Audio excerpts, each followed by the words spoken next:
social kullun yayi wankan kala ya canza ta shi ya riga ya bar ta ba. Tabbas haka ne, da gaske suke, da gaske sun ka ɗauko tafiyar don su kyautace manufarku.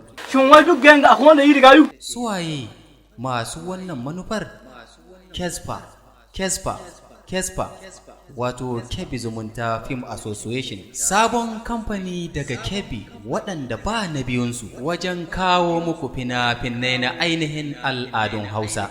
Yaya, wai da gaske na abokin ka ta hiya zai. Gayu ga ranarku. Kai, waka kidan ma da kuwata. Taɓi jam, suwaye gayu? Gayu sun kasu kashi. Ai cikin fari ake fidda baki. In sarata ta kasa bi bakili na taba, dan ka shiga dan barwa sai da ka kasa ina turba. Gayu suna suka tara, taya za ka gane haka sai ka mallaki naka. Sunansa dai gayu ga ranarku. Idan aka ce gayi ka ɗauka irin wancan ne a tadarakal gumumu wal humumu bisa da ƙati yakshifullahu ta'ala durrakum wa yansurukum ala aduwikum.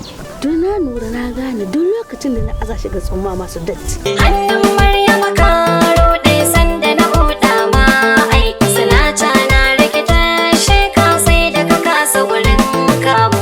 Akan ne aka yi suwa babba bangaren tsafta. Shiryawa kamfanin Kebbi Zumunta Film Association waton Kespa a ƙarƙashin shahararren furodusan nan Isa Rasko Dangoma. Waka da ba da umarni daga haziƙin darakta Al'amin SBK.